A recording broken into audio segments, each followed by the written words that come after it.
পৃথিবীতে একজন মানুষই শুধু জানতেন যে তিনি পৃথিবীতে কতদিন বাঁচবেন, সেটা হচ্ছে সাইয়েদনা আদম আলাইহিস সালাম। ওনাকে বলে দেওয়া হয়েছিল উমরুকা আলফু সানা, তুমি পৃথিবীতে বাঁচবে 1000 বছর। কয় বছর? সাইয়েদনা আদমের সামনে অনেকগুলো রুহু রাখা হলো। সাইয়েদনা আদম বললেন, এরা কারা? আল্লাহ বললেন, এরা হচ্ছে নাসালুক, তোমার বংশধর, পৃথিবীতে তোমার পর এরা পৃথিবীতে আসবে। সাইয়েদনা আদম বললেন, আল্লাহ ওই যে একটা রুহু দেখা যায়, এটার নাম কি? আল্লাহ বললেন, হাদা ইবনুকা দাউদ, এটা তোমার ছেলে দাউদ, সে দুনিয়াতে নবী হয়ে আসবে, তার ছেলে সুলাইমানও নবী হয়ে আসবে। সাইয়েদনা আদম বললেন, মাবুদ, আমার ছেলে দাউদের কত বছর হায়াত আপনি দিয়েছেন? আল্লাহ বললেন, 40 সানা, মাত্র 40 বছর, 4 ইয়ার্স, 40 বছর তোমার ছেলেটা বাঁচবে।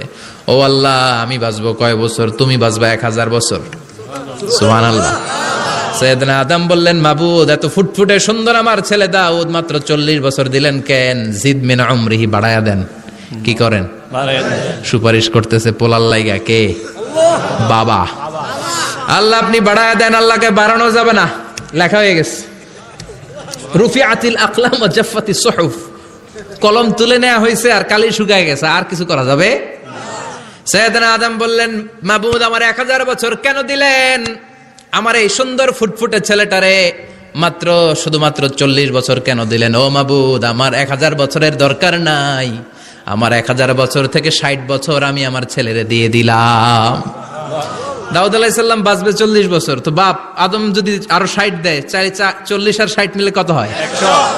ভালো হিসাব বোঝে 100। আর আদম আলাইহিস সালাম পেয়েছিলেন 1000 বছর, 60 কমে গেলে রইল কত?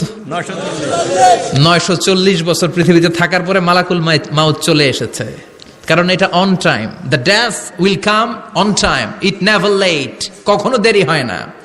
আল্লাহ বললেন, লিকুল্লি উম্মাতিন আজালুন ফাইযা জাআ আজালুহুম লা ইস্তাখিরুনা সাআতান ওয়া লা ইস্তাকদিমুন। মৃত্যুর একটা নির্ধারিত সময় আমি বেঁধে দিয়েছি, অন টাইম, অন টাইমেই চলে আসে, 1 সেকেন্ড আগেও আসবে না, 1 সেকেন্ড পরেও আসবে না। 940 বছর বয়সে মালাকুল মাউত এসে হাজির, এসে বলল, জিইতু আন আকবাদা রূহাক, রূহ কবজ করতে আসছি। আদম আলাইহিস সালাম বললেন, রূহ কবজ করতে আসছো মানে? আমি বাঁচবো তো 1000 বছর। কয় বছর? মালাকুল মাউত বললেন, না না, ওই যে আগের কথা স্মরণ করেন, আপনি 60 বছর দিয়ে দিয়েছিলেন। কয় না, আমি দেই নাই, আমি আরো বাঁচুম, আরো 60 বছর পাওনা আছি, আমি দেই নাই। মালাকুল মাউত বললেন, আপনি দিয়েছেন। আদম বলে, দেই নাই। মালাকুল মাউত বলে, আল্লাহ ঘটনা দেখেন, দিয়া কয় দেই নাই। আল্লাহ কয়, থাক, কথা কইস না, আয়া পর। সুবহানাল্লাহ পড়েন। নাসিয়া আদম ফানাসিয়া বানু, ভুলে গেছেন উনি। আমরা ভুলে যাই, আমরা খেয়ে বলছি খাই নাই, নিছিলাম পকেটে, কয় নেই নাই। এরকম ডাকাইত আছে না নাই?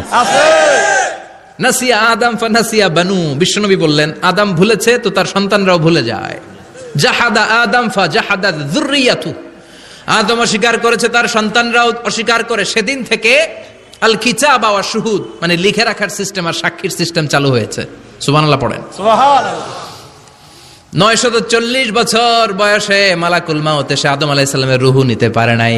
উনি 1000 বছর যখন হয়েছে তখন এসে সাইয়েদনা আদম আলাইহিস সালামের রূহ কবজ করেছে। যেই দিন পৃথিবীর প্রথম মানব, প্রথম নবীর রূহ মালাকুল মাউত দুনিয়া এসে কবজ করেছে, ওই দিনটাও ছিল জুমাবার। সুবহানাল্লাহ, আল্লাহু আকবার। আবার বিশ্বনবী বললেন, লা তাকুমুস সাআহ ইল্লা ফি ইয়াউমিল জুমআহ ইযা যুলজিলাতিল আরদু